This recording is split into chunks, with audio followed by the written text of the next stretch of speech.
the picture of God you envision in your mind will ultimately shape the life that you live. With that in mind, I want to explore the topic of atonement and why I don't think God punished Jesus in order that he needs to forgive.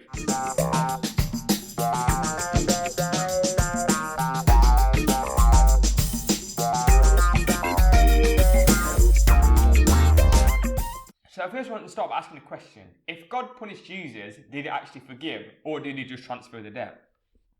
Yeah, in Colossians it talks about that God disarmed the principalities and powers. He cancelled all the legal things that were set upon us. So actually, this is like owning a mortgage on a house. If you owe a mortgage and you can't pay, it's not that somebody pays on behalf of you, but rather the whole mortgage system is done away with. So you no longer owe anything.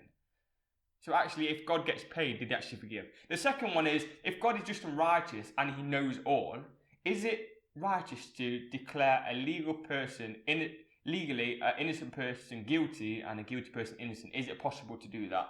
And I don't really think it is.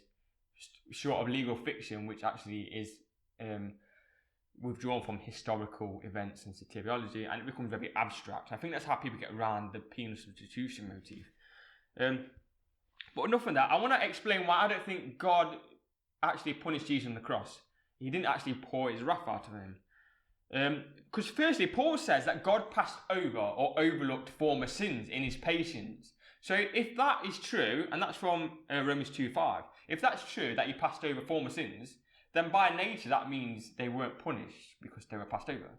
It's pretty simple that. Also, the wrath of God is also a future event. Romans 5:9, 1 Thessalonians 1:10 and 5:9.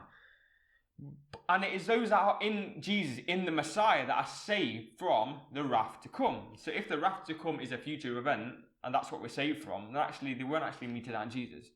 But if we see the wrath of God in the sense of organically following your own desires, the wrath is being given up to your own desires, as Paul says 3 times in the beginning of the Romans. They were given up to their own depraved mind. Yet those that are in Jesus, that choose to follow Jesus, they are saved from that wrath because they are following the right way, this path, rather than that path. They're following the way to true life as opposed to Satan's power, which is death. So that's how to be saved from the wrath to come. So it's not just like this transaction where you just say a prayer and that's it, all be done with. No, it's actually a commitment to follow Jesus for the rest of your life. It's an allegiance. You are saved by faith, but that faith means faithfulness. You are saved by your loyalty to Jesus. Actually, there's a good book by that, Salvation by Allegiance Alone by Matthew Bates. Really good book. Read that, and it's all about understanding faith and works. And also, in addition, if we look at the animal sacrifices, which Paul uses the language of the Day of Atonement to understand Jesus' death. But the animal sacrifices weren't seen as a punishment. They weren't sacrificed on the altar in contrast to the pagan neighbours, which meant that actually they weren't used to appease an angry deity. Rather, it was the blood in the animals that offered the life to remove the stain of death in the temple, to clean it, to bring life back, not to punish the animal on behalf. The punishment was the death of the animal was just a prelude to the release of blood, which was actually what its life was in. And that's where Jesus' death is depicted in the same light. It's actually the life of Jesus, his life, that cleanses us. To follow his ways actually cleans us from the stain of death. And that's why Paul talks about, and the rest of the New Testament says that we've been saved, we're being saved, we will be saved. And even the scapegoat was a symbolic removal of sins and was not seen as a punishment either. So if Romans 3:25 wouldn't be interpreted as a punishment, then this would all be strange language to echo. And the thing is, the word propitiation in Greek is hilasterion, and it refers to the kapareth, which is the mercy seat of the Old Testament.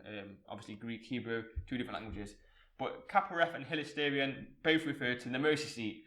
And this was where the divine presence would become manifest, where God would be revealed to his people. And so actually, the life of the animal removed the stain of death, so that actually the presence would become manifest and God would be revealed to his people. I